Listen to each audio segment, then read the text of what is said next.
안녕하십니까. 더불어민주당 대변인 황정아입니다. 첫 번째 브리핑 시작하겠습니다. 김건희 왕국이 된 대한민국, 김건희 여사가 손대지 않은 곳이 있기는 합니까? 김건희 여사가 명태균 씨와 결탁해 공천 개입을 넘어 국정을 농단한 정황이 속속 밝혀지고 있습니다.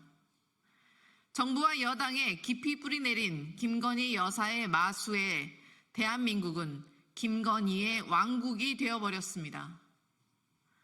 당무감사 꼴등, 김영선 전 의원에 대한 공천 개입은 빙산의 일각이었습니다. 서울시장 여론조사를 지시하고 원희룡 전 장관의 종로 재보궐 출마를 무산시켰다는 의혹이 제기되었습니다. 심지어 오늘은 김 여사가 국민의힘 국회 부의장 선거에 개입한 정황까지 드러났습니다.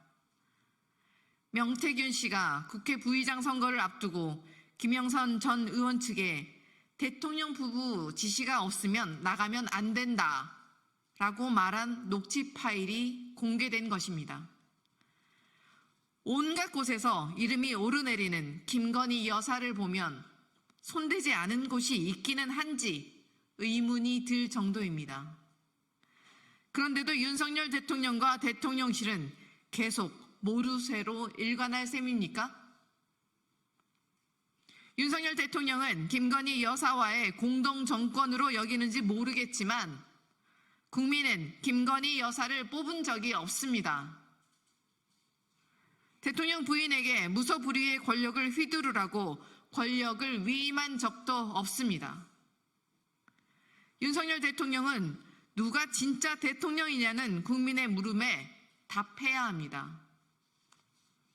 대한민국을 좀먹는 비선 대통령의 국정농단을 꺾을 방법은 김건희 특검뿐입니다. 특검 수용 외에 김건희 여사 문제를 풀 다른 방법은 없습니다. 윤석열 대통령은 국민의 인내심을 시험하지 마십시오.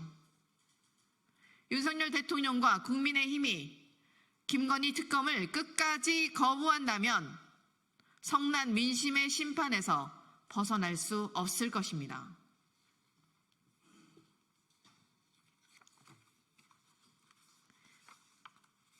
두 번째 브리핑 시작하겠습니다.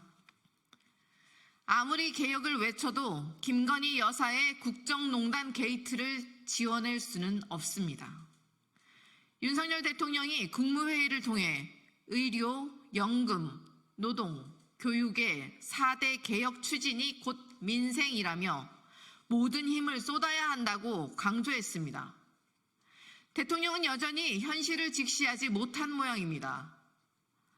대통령 부인의 국정농단 게이트로 국정 동력을 상실한 정부가 무슨 개혁을 추진한단 말입니까?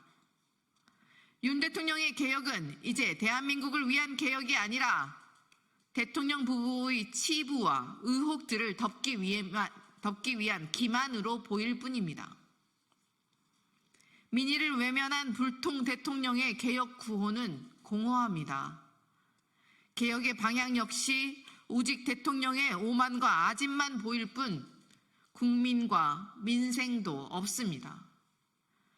더욱이 국민의 뜻을 대변하는 국회를 적대하면서 어떻게 국정 동력을 되살리겠다는 것인지 이해되지 않습니다.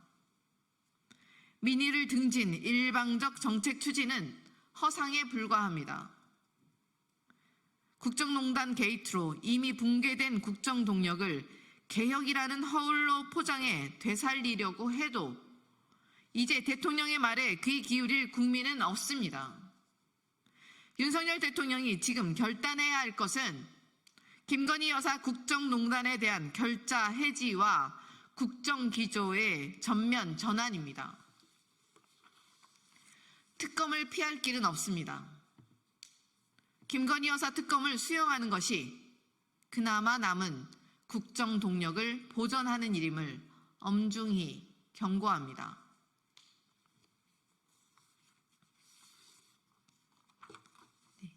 세 번째 브리핑입니다.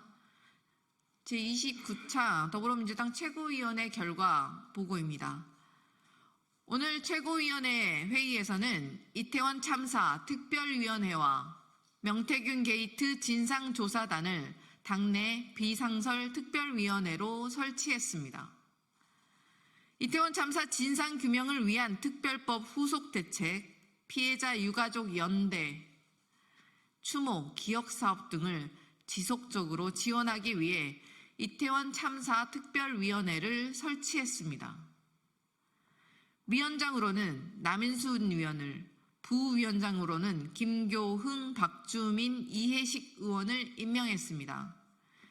이태원 참사 특별위원회를 통해 2년 전 참사의 아픔을 기억함과 동시에 진상규명과 책임자 처벌에 끝까지 함께하겠습니다.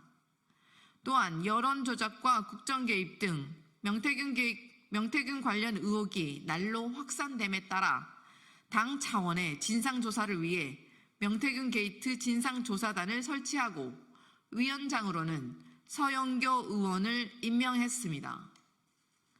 당 차원의 진상조사를 통해 일파만파 커지는 국정농단 의혹을 사차치 규명하고 윤석열 대통령 부부가 훼손한 민주주의를 바로 세우겠습니다.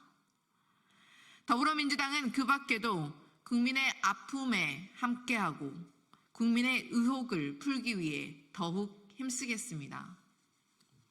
네, 이상입니다.